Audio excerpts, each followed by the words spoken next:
ನಮಸ್ಕಾರ ಗೆಳೆಯರೇ, ನಾನು ನಿಮ್ಮ ಪ್ರೀತಿಯ ಆರವ್ ರೂಪೇಶ್. ಇವತ್ತು ನಾನು ನಿಮ್ಮನ್ನು ಒಂದು ಪವಿತ್ರ ಭೂಮಿಗೆ ಕರೆದುಕೊಂಡು ಹೋಗ್ತಾ ಇದ್ದೀನಿ. ಜಾತಿ ಮತ ಪಂಥಗಳ ಬೇಲಿಯನ್ನೇ ಕಿತ್ತೆಸೆದ ಎಲ್ಲರೂ ಒಂದೇ ಎಂಬ ಸಂದೇಶ ಸಾರಿದ ಮಹಾನ್ ಅವಧೂತರ ನೆಲೆ ಇದು. ಹುಬ್ಬಳ್ಳಿಯ ಶ್ರೀ ಸದ್ಗುರು ಸಿದ್ಧಾರೂಢ ಅಜ್ಜನವರ ಮಠ ಅಂದರೆ ಯಾರಿಗೆಲ್ಲ ಗೊತ್ತಿಲ್ಲ ಹೇಳಿ. ಆದರೆ ಒಬ್ಬ ಬಾಲಕ ಬೀದರ್ನಿಂದ ಹೊರಟು ಇಡೀ ದಕ್ಷಿಣ ಭಾರತವನ್ನು ಬೆಳಗುವ ಆಧ್ಯಾತ್ಮ ಶಕ್ತಿಯಾಗಿದ್ದು ಹೇಗೆ? ಬನ್ನಿ, ಇವತ್ತಿನ ವಿಡಿಯೋದಲ್ಲಿ ಸಿದ್ಧಾರೂಢರ ಜೀವನದ ಅರಿಯದ ಸತ್ಯಗಳನ್ನು ಬಿಚ್ಚಿಡೋಣ.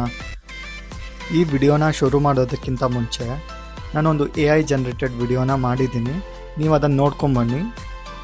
ಉತ್ತರ ಕರ್ನಾಟಕದ ಪವಿತ್ರ ಭೂಮಿಯಲ್ಲಿ ದೈವಿಕ ಕೃಪೆಯೊಂದಿಗೆ ಶ್ರೀ ಸಿದ್ಧರೂಢ ಸ್ವಾಮಿಗಳು ಜನ್ಮ ಪಡೆದರು. ಬಾಲ್ಯದಲ್ಲೇ ಅವರಲ್ಲಿ ಅಪರೂಪದ ಶಾಂತಿ ಮತ್ತು ತೇಜಸ್ಸು ಕಾಣಿಸಿತು. ಇತರ ಮಕ್ಕಳಂತೆ ಅಲ್ಲದೆ ಸಿದ್ಧರೂಢರು ಮೌನ, ಧ್ಯಾನ ಮತ್ತು ಆತ್ಮಚಿಂತನೆಗೆ ಆಕರ್ಷಿತರಾಗಿದ್ದರು. ಬಾಲ್ಯದಲ್ಲೇ ಆಧ್ಯಾತ್ಮಿಕ ಜಾಗೃತಿ ಅವರಲ್ಲಿ ಪ್ರಭಾವಿಸಿತು.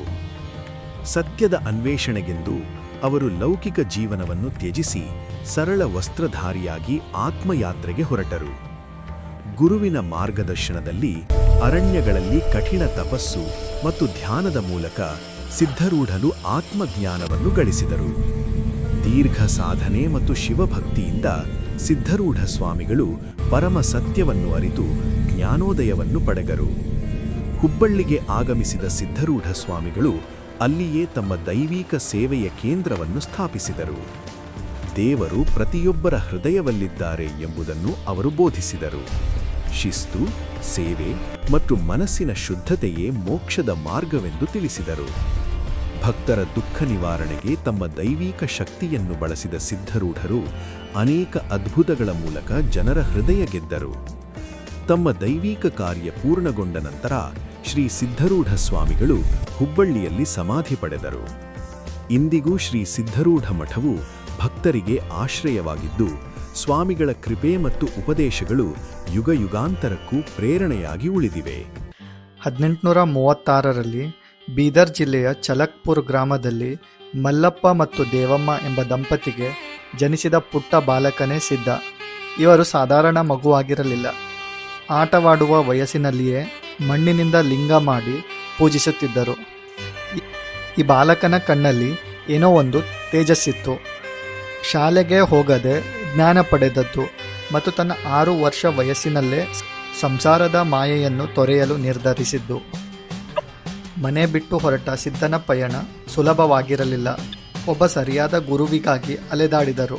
ಕೊನೆಗೆ ಅವರಿಗೆ ಸಿಕ್ಕದ್ದು ಶ್ರೀ ಗಜದಂಡ ಶಿವಯೋಗಿಗಳು. ಸಿದ್ಧನ ಶ್ರದ್ಧೆ ನೋಡಿದ ಗುರುಗಳು ಬೆರಗಾದರು. ಅಲ್ಲಿ ಸಿದ್ಧಾರೂಢರಾದರು. ಭಾರತದ ಉದ್ದಗಲಕ್ಕೂ ಸಂಚರಿಸಿ ಕಾಶ್ಮೀರದಿಂದ ಕನ್ಯಾಕುಮಾರಿಯವರೆಗೆ ನಡೆದ ಸಿದ್ಧಾರೂಢರು ಕೊನೆಗೆ ಬಂದು ನಿಂತದ್ದು ಹುಬ್ಬಳ್ಳಿಯ ಒಂದು ಬೆಟ್ಟದ ಮೇಲೆ. ಅಂದು ಅದು ಪಾಳು ಬಿದ್ದ ಜಾಗವಾಗಿತ್ತು, ಆದರೆ ಅವರು ಕುಳಿತ ಜಾಗವೇ ಇಂದು ಕೈಲಾಸವಾಯಿತು. ಸಿದ್ಧಾರೂಢರ ಒಂದು ದೊಡ್ಡ ವಿಶೇಷತೆ ಅಂದರೆ ಅವರ ಮಠಕ್ಕೆ ಹೋಗಲು ಯಾರ ಅನುಮತಿಯೂ ಬೇಕಿಲ್ಲ. ಸ್ವಾಮಿ ವಿವೇಕಾನಂದರು ಮತ್ತು ಲೋಕಮಾನ್ಯ ತಿಲಕರು ಕೂಡ ಸಿದ್ಧಾರೂಢರನ್ನು ಭೇಟಿಯಾಗಿದ್ದರು ಅಂದರೆ ನೀವು ನಂಬಲೇಬೇಕು. 1929ರ ಆಗಸ್ಟ್ 21ರಂದು ಲಕ್ಷಾಂತರ ಭಕ್ತರನ್ನು ಅನಾಥರನ್ನಾಗಿ ಮಾಡಿ ಶ್ರೀ ಸಿದ್ಧಾರೂಢರು ಲಿಂಗೈಕ್ಯರಾದರು. ಆದರೆ ಅವರು ಹೇಳಿದ ಅಹಂ ಬ್ರಹ್ಮಾಸ್ಮಿ ತತ್ವ ಇಂದಿಗೂ ಹುಬ್ಬಳ್ಳಿಯ ಮಣ್ಣಿನಲ್ಲಿ ಜೀವಂತವಾಗಿದೆ. ಶ್ರೀ ಸಿದ್ಧಾರೂಢರು ಸಾರಿದ ಅಹಂ ಬ್ರಹ್ಮಾಸ್ಮಿ ಎಂಬುದು ಅದ್ವೈತ ವೇದಾಂತದ ಅತ್ಯಂತ ಶಕ್ತಿಯುತವಾದ ಮಹಾವಾಕ್ಯ. ಸಂಸ್ಕೃತದ ಈ ವಾಕ್ಯದ ಸರಳ ಅರ್ಥ ಹೀಗಿದೆ: ನಾನೇ ಆ ಪರಬ್ರಹ್ಮನು, ಅಥವಾ ನನ್ನೊಳಗೆ ಆ ದೈವಿಕ ಶಕ್ತಿ ಇದೆ. ಗೆಳೆಯರೇ, ಜೀವನದಲ್ಲಿ ಒಮ್ಮೆಯಾದರೂ ನೀವು ಶ್ರೀ ಸಿದ್ಧಾರೂಢ ಮಠಕ್ಕೆ ಭೇಟಿ ನೀಡಲೇಬೇಕು. ಇಲ್ಲಿನ ಪ್ರಸಾದದಲ್ಲಿ ಇರುವ ರುಚಿ, ಅಲ್ಲಿನ ಗಾಳಿಯಲ್ಲಿರುವ ನೆಮ್ಮದಿ ಬೇರೆಲ್ಲೂ ಸಿಗುವುದಿಲ್ಲ. ನಾವೆಲ್ಲ ದೇವರನ್ನು ಎಲ್ಲೋ ಹೊರಗಡೆ ಗುಡಿ ಗುಂಡಾಂತರಗಳಲ್ಲಿ ಹುಡುಕುತ್ತೇವೆ. ಆದರೆ ಸಿದ್ಧಾರೂಢರು ಹೇಳಿದ್ದು, ದೇವರು ಹೊರಗಿಲ್ಲ, ನಿನ್ನ ಒಳಗೆಯೇ ಇದ್ದಾನೆ. ನಮ್ಮ ಶರೀರದ ಒಳಗಿರುವ ಆತ್ಮವು ಆ ವಿಶ್ವವ್ಯಾಪಿ ಪರಮಾತ್ಮನ ಒಂದು ಭಾಗವೇ ಆಗಿದೆ. ಸಾಗರದ ಒಂದು ಹನಿ ನೀರಿನಲ್ಲಿ ಏನೆಲ್ಲ ಗುಣಗಳಿರುತ್ತವೆಯೋ ಅವು ಇಡೀ ಸಾಗರದಲ್ಲೂ ಇರುತ್ತವೆ. ಹಾಗೆಯೇ ಪರಮಾತ್ಮನಲ್ಲಿರುವ ಶಾಂತಿ, ಆನಂದ ಮತ್ತು ಜ್ಞಾನದ ಅಂಶಗಳು ಪ್ರತಿಯೊಬ್ಬ ಮನುಷ್ಯನಲ್ಲಿಯೂ ಇವೆ. ಇದನ್ನು ಅರಿಯುವುದೇ ಅಹಂ ಬ್ರಹ್ಮಾಸ್ಮಿ. ಸ್ನೇಹಿತರೆ, ಈಗ ನಾವು ಭವ್ಯವಾದ ಶ್ರೀ ಸಿದ್ಧಾರೂಢರ ಮಹಾದ್ವಾರದಲ್ಲಿದ್ದೇವೆ. ಈ ದ್ವಾರದ ಒಳಗಡೆ ಕಾಲಿಡುತ್ತಿದ್ದಂತೆಯೇ ನಮ್ಮ ಮನಸ್ಸಿನ ಎಲ್ಲ ಒತ್ತಡಗಳು ದೂರವಾಗಿ ಒಂದು ರೀತಿಯ ದೈವಿಕ ಶಾಂತಿ ಆವರಿಸುತ್ತದೆ. ಅಸಂಖ್ಯಾತ ಭಕ್ತರ ನಂಬಿಕೆಯ ಹೆಬ್ಬಾಗಿಲು ಇದು. ಈಗ ನಾವು ಶ್ರೀಮಠದ ಪವಿತ್ರ ಆವರಣದಲ್ಲಿದ್ದೇವೆ. ಇಲ್ಲಿನ ಗಾಳಿಯಲ್ಲಿಯೇ ಒಂದು ರೀತಿಯ ದೈವಿಕ ಶಾಂತಿ ಇದೆ. ನೋಡಿ, ಕಣ್ಮನ ಸೆಳೆಯುವ ಈ ಕೈಲಾಸ ಮಂಟಪ, ಇದನ್ನು ನೋಡುತ್ತಿದ್ದರೆ ಸಾಕ್ಷಾತ್ ಪರಶಿವನ ಕೈಲಾಸವೇ ಧರೆಗಿಳಿದು ಬಂದಂತೆ ಭಾಸವಾಗುತ್ತಿದೆ. ಭಕ್ತರ ಪಾಲಿನ ನೆಮ್ಮದಿಯ ತಾಣವಿದು.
ಸ್ನೇಹಿತರೆ, ನಾವಿವಾಗ ನೋಡ್ತಾ ಇರುವುದು ಶ್ರೀ ಸಿದ್ಧಾರೂಢರ ಅತಿ ಪ್ರೀತಿಯ ಶಿಷ್ಯರಾದ ಶ್ರೀ ಗುರುನಾಥರೂಢರ ಗದ್ದುಗೆ.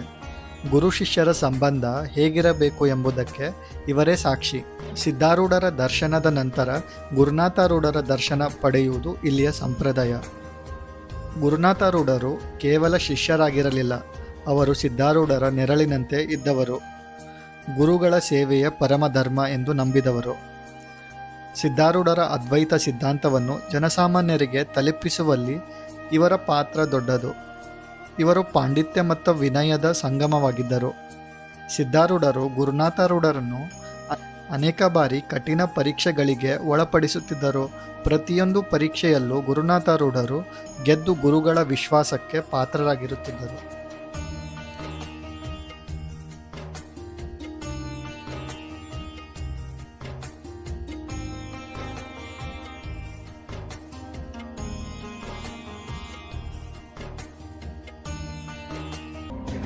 ಸ್ನೇಹಿತರೆ, ಈಗ ನಾವು ಶ್ರೀ ಸದ್ಗುರು ಸಿದ್ಧಾರೂಢ ಅಜ್ಜನವರ ಮಠದ ಅತ್ಯಂತ ಶಕ್ತಿಶಾಲಿ ಜಾಗಕ್ಕೆ ಬಂದಿದ್ದೇವೆ. ಅದು ಶ್ರೀ ಸಿದ್ಧಾರೂಢರ ಸಮಾಧಿ ಗದ್ದುಗೆ. 1929ರಲ್ಲಿ ಸ್ವಾಮಿಗಳು ಲಿಂಗೈಕ್ಯರಾದ ನಂತರ ಅವರ ಪವಿತ್ರ ದೇಹವನ್ನು ಇಲ್ಲಿಯೇ ಪ್ರತಿಷ್ಠಾಪಿಸಲಾಯಿತು. ಇಂದಿಗೂ ಸಹಸ್ರಾರು ಭಕ್ತರು ತಮ್ಮ ಕಷ್ಟಗಳನ್ನು ಇಲ್ಲಿ ಬಂದು ಹೇಳಿಕೊಂಡರೆ ಅದು ಈ ಗದ್ದುಗೆಯ ಶಕ್ತಿಯಿಂದ ಪರಿಹಾರವಾಗುತ್ತದೆ ಎಂಬ ನಂಬಿಕೆ ಇದೆ. ಇಲ್ಲಿನ ಮೌನವೂ ಕೂಡ ನಮಗೆ ಆಧ್ಯಾತ್ಮದ ಪಾಠ ಕಲಿಸುತ್ತದೆ.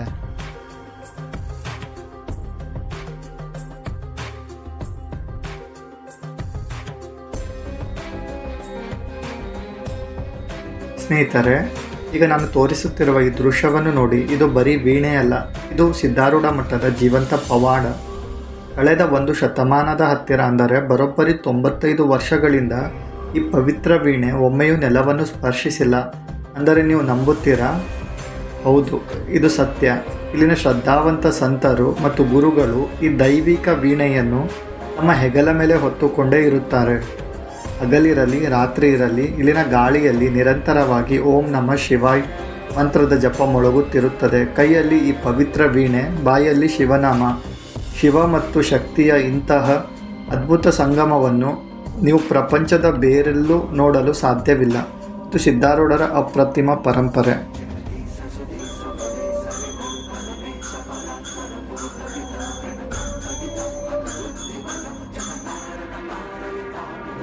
ಸ್ನೇಹಿತರೆ, ಈಗ ನೀವು ನೋಡುತ್ತಿರುವ ಈ ದೀಪ ಕೇವಲ ಬೆಳಗುತ್ತಿಲ್ಲ, ಇದು ಭಕ್ತಿಯ ಅಖಂಡ ಜ್ಯೋತಿ.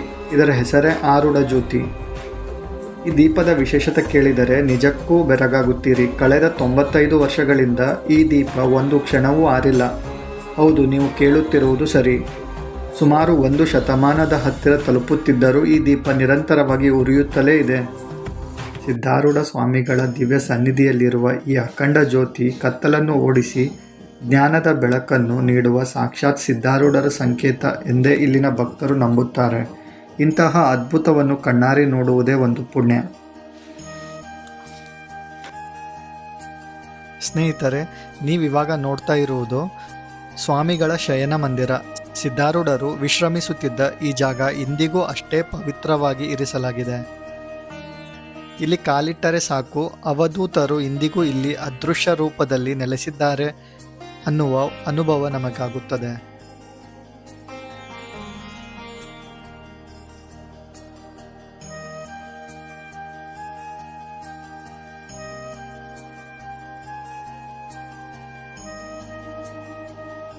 ಸ್ನೇಹಿತರೆ, ನಾವಿವಾಗ ನೋಡ್ತಾ ಇರುವುದು ಇದು ಪವಿತ್ರವಾದ ಅಭಿಷೇಕ ಮಂದಿರ.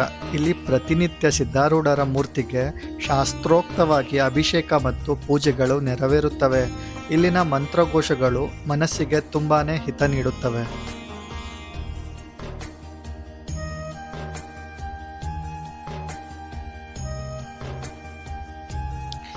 ಈಗ ನಾವು ಮಠದ ಪ್ರಮುಖ ಭಾಗವಾದ ಭೋಜನ ಮಂದಿರಕ್ಕೆ ಬಂದಿದ್ದೇವೆ. ಸಿದ್ಧಾರೂಢರು ದಾಸೋಹಕ್ಕಾಗಿ ಹೆಚ್ಚಿನ ಒತ್ತು ನೀಡಿದ್ದರು. ಇಲ್ಲಿ ಜಾತಿ ಮತ ಭೇದವಿಲ್ಲದೆ ಸಾವಿರಾರು ಲಕ್ಷಾಂತರ ಜನರಿಗೆ ಪ್ರತಿನಿತ್ಯ ಅನ್ನಪ್ರಸಾದ ನೀಡಲಾಗುತ್ತದೆ. ಇಲ್ಲಿನ ಪ್ರಸಾದ ಸವಿಯುವುದೇ ಒಂದು ಭಾಗ್ಯ. ಸ್ವತಃ ಸಿದ್ಧಾರೂಢರು ನೀಡಿದ ಮಾತಿನಂತೆ ಇಲ್ಲಿ ನಿತ್ಯ ದಾಸೋಹವಾಗುತ್ತದೆ. ಅಂದರೆ ದಿನದ 3 ಹೊತ್ತು ಇಲ್ಲಿ ದಾಸೋಹ ನಡೆಯುತ್ತದೆ.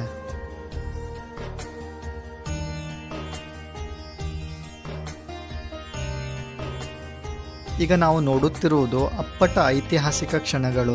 ಸ್ವಾಮಿಗಳು ಸ್ವತಃ ಉಪಯೋಗಿಸಿದ ಕುರ್ಚಿ ಮತ್ತು ಅವರು ಧರಿಸುತ್ತಿದ್ದ ಉಡುಪುಗಳು ಮತ್ತು ಅವರು ಬಳಸುತ್ತಿದ್ದ ಪಾದುಕೆಗಳು ಇಲ್ಲಿ ಬಹಳ ಜಾಗರೂಕತೆಯಿಂದ ಸಂರಕ್ಷಿಸಲಾಗಿದೆ. ಈ ವಸ್ತುಗಳನ್ನು ನೋಡುವಾಗ ಸಿದ್ಧಾರೂಢರು ಇಂದಿಗೂ ನಮ್ಮೆಲ್ಲರ ಜೊತೆಯಲ್ಲಿಯೇ ಇದ್ದಾರೆ ಎಂಬ ಭಾವನೆ ಮೂಡುತ್ತದೆ.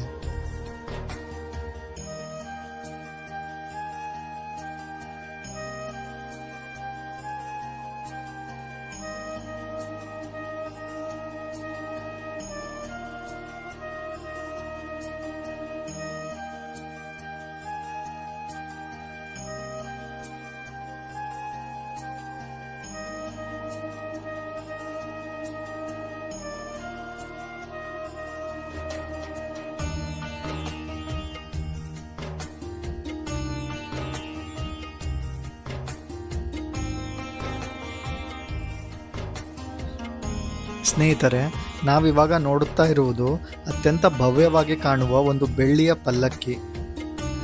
ವಿಶೇಷ ಉತ್ಸವಗಳ ಸಮಯದಲ್ಲಿ ಸಿದ್ಧಾರೂಢರ ಮೂರ್ತಿಯನ್ನು ಈ ಪಲ್ಲಕ್ಕಿಯಲ್ಲಿ ಕೂರಿಸಿ ಮೆರವಣಿಗೆ ಮಾಡಲಾಗುತ್ತದೆ. ಈ ಪಲ್ಲಕ್ಕಿಯು ಮಠದ ವೈಭವವನ್ನು ಸಾರುತ್ತದೆ.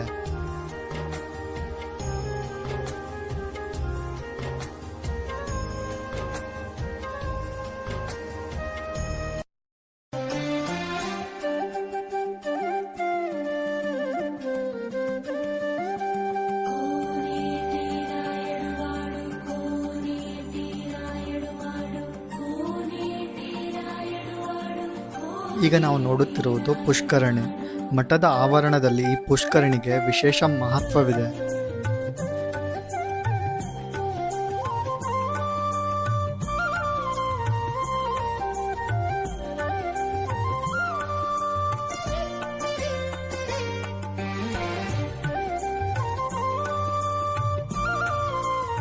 ಸ್ನೇಹಿತರೆ, ನಾವು ಇವಾಗ ನೋಡ್ತಾ ಇರುವುದು ಭವ್ಯವಾದ ಸಿದ್ಧಾರೂಢರ ತೇರು.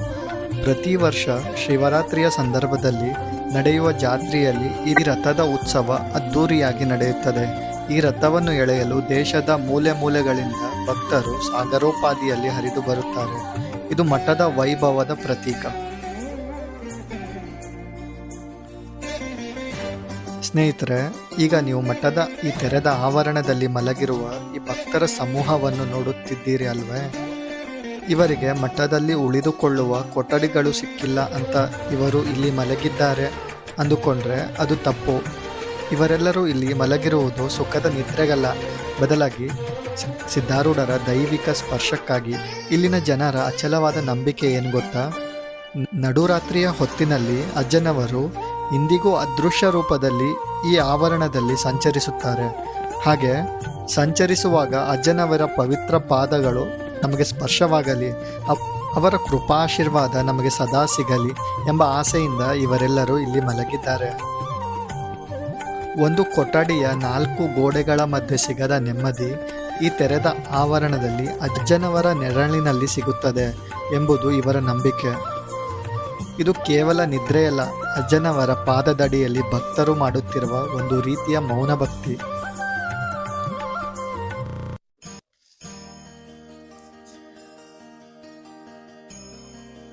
ಸ್ನೇಹಿತರೆ, ಕೊನೆಯದಾಗಿ ಒಂದು ಮಾತು. ಜೀವನ ಅಂದ ಮೇಲೆ ಕಷ್ಟಗಳು ಬರಬಹುದು, ಸೋಲುಗಳು ನಿಮ್ಮನ್ನು ಕಾಡಬಹುದು, ನೆಮ್ಮದಿಯೇ ಇಲ್ಲದಂತಹ ಪರಿಸ್ಥಿತಿ ಎದುರಾಗಬಹುದು. ಆದರೆ ಒಮ್ಮೆ ಈ ಸದ್ಗುರು ಸಿದ್ಧಾರೂಢ ಅಜ್ಜನವರ ಸನ್ನಿಧಿಗೆ ಬಂದು ಆ ಅಜ್ಜನ ಪಾದದ ಮುಂದೆ ಮಂಡಿಯೂರಿ ನಿಂತು ನೋಡಿ. ನಿಮ್ಮ ಕಣ್ಣೀರು ಹಾಕುವ ಕಷ್ಟಗಳೆಲ್ಲ ಆ ಅಜ್ಜನವರು ಪ್ರಸಾದದಂತೆ ಸ್ವೀಕರಿಸಿ ನಿಮಗೆ ನೆಮ್ಮದಿಯ ದಾರಿಯನ್ನು ತೋರಿಸುತ್ತಾರೆ. ಯಾವ ಮನುಷ್ಯನ ಮೇಲೆ ಅಜ್ಜನ ಆಶೀರ್ವಾದ ಹಸ್ತ ಇರುತ್ತದೆಯೋ ಅವನು ಇಡೀ ಜಗತ್ತನ್ನೇ ಗೆಲ್ಲಬಹುದು. ನಿಮ್ಮ ಬದುಕಿನ ಎಂತಹದೇ ದೊಡ್ಡ ಸಮಸ್ಯೆ ಇರಲಿ, ಈ ಪುಣ್ಯಕ್ಷೇತ್ರದ ಮಣ್ಣಿನ ಸ್ಪರ್ಶದಿಂದ ಅವೆಲ್ಲವೂ ಕರಗಿ ಹೋಗುತ್ತದೆ. ಯಾರು ಅಜ್ಜನನ್ನು ನಂಬುತ್ತಾರೋ ಅವರನ್ನು ಅಜ್ಜ ಎಂದಿಗೂ ಕೈ ಬಿಡುವುದಿಲ್ಲ. ಇದು ಬರೀ ಮಾತಲ್ಲ, ಸಾವಿರಾರು ಭಕ್ತರ ಅನುಭವದ ಸತ್ಯ. ಸಿದ್ಧಾರೂಢರ ಅಂಗಾರ ದೇಶಕ್ಕೆಲ್ಲ ಬಂಗಾರ. ಈ ಮಾತಿನ ಅರ್ಥ ಬಹಳ ಆಳವಾದದ್ದು. ಬಂಗಾರ ಹೇಗೆ ಬೆಲೆ ಬಾಳುವಂಥದ್ದೋ ಹಾಗೆ ಶುದ್ಧವಾಗಿದ್ದೋ ಹಾಗೆ ಸಿದ್ಧಾರೂಢರ ಈ ಅಂಗಾರವು ಭಕ್ತರ ಜೀವನದಲ್ಲಿ ಅಷ್ಟೇ ಮೌಲ್ಯವಾದದ್ದು. ಇದು ಭಕ್ತರ ದಾರಿದ್ರ್ಯ, ರೋಗ ಮತ್ತು ಮನಸ್ಸಿನ ಕಲ್ಮಶಗಳನ್ನು ಹೋಗಲಾಡಿಸಿ ಜೀವನವನ್ನು ಬಂಗಾರದಂತೆ ಹೊಳೆಯುವಂತೆ ಮಾಡುತ್ತದೆ ಎಂಬ ನಂಬಿಕೆಯಿಂದ ಈ ಮಾತು ಬಂದಿದೆ ಅಂತ ಹೇಳ್ತಾ ಇವತ್ತಿನ ಈ ವಿಡಿಯೋನ ಇಲ್ಲಿಗೆ ಮುಕ್ತಾಯಗೊಳಿಸೋಣ. ಕೊನೆಯದಾಗಿ ನೀವ್ಯಾವತ್ತಾದರೂ ಈ ಮಠಕ್ಕೆ ಭೇಟಿ ನೀಡಿದ್ರಾ ಅಂತ ಕಮೆಂಟ್ ಮಾಡಿ ತಿಳಿಸಿ.